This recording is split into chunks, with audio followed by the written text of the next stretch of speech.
Okay, today I'm going to do a golf learning video here on tee box strategies involving positioning and choosing a line of flight. Okay, so I'm going to use three examples. The first two you see here are just examples of a straight hole and a dogleg right with trouble on one side.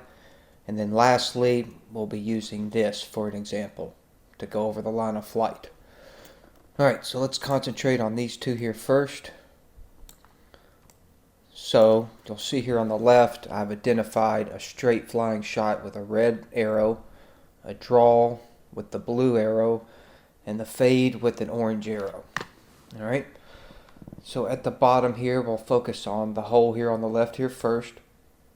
On the bottom, you'll see I've made a rectangle here for the tee box, or two small yellow dots here for the tee markers. Small rectangle you see within the box here, that's the player's hitting zone, and I'll be going over that here in a moment. But for the hole itself, I've just laid out kind of what the fairway's doing here with the green line. So it's running very straight towards the putting green, as we can see here. So this is a very straight hole. Alright, so to go over positioning, the overall idea here is to angle yourself in a way that's an advantage to your ball flight. Okay, so if we have a straight flying shot, this is pretty self-explanatory. On a straight hole, we're going to want to tee off pretty much dead near center here, okay?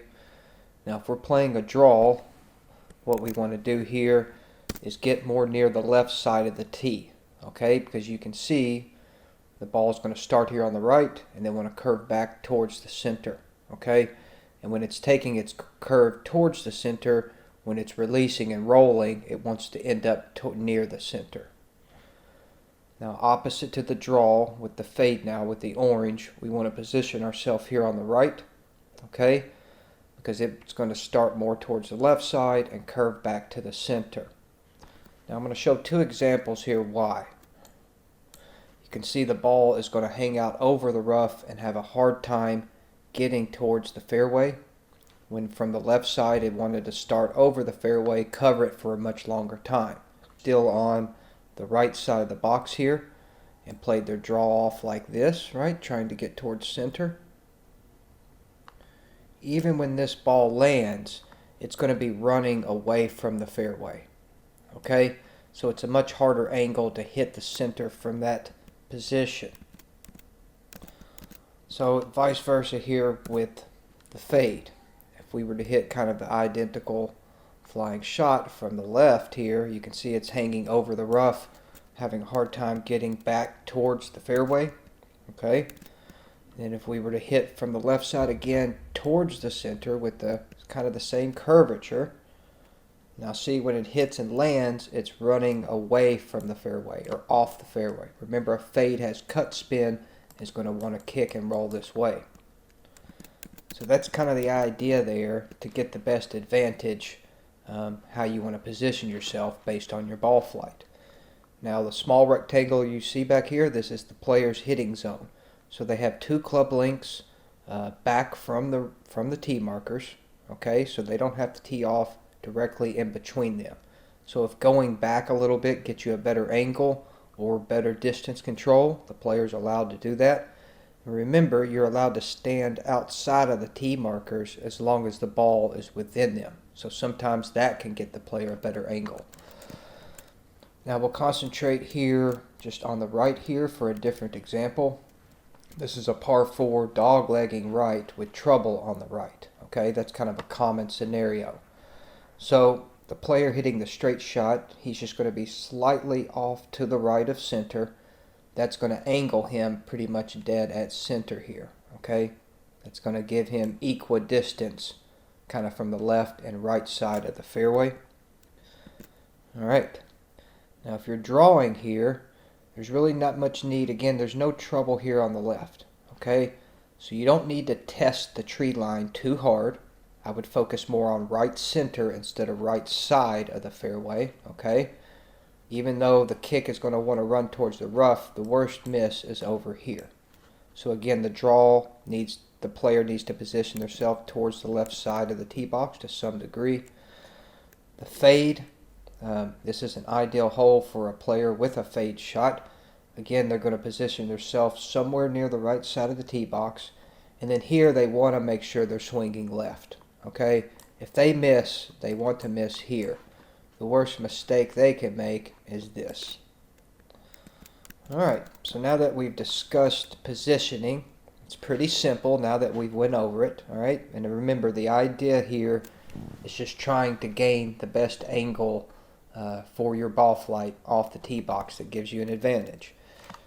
Alright, so let's go to the last example here as far as choosing a line of flight. So once we've positioned ourselves, now we're going to choose what type of line of flight we want.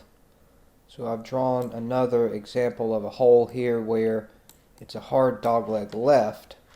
You can see that the green's up here in the distance. Okay, the landing area for the drive's out in here.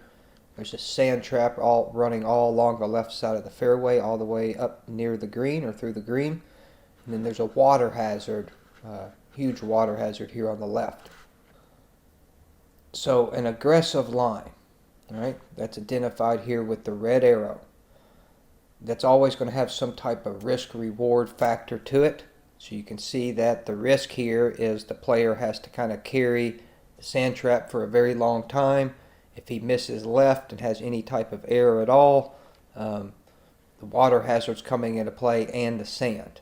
Okay, so there's definitely risk involved here. The reward would be he's closer to the hole on his next shot. Okay, the respect line.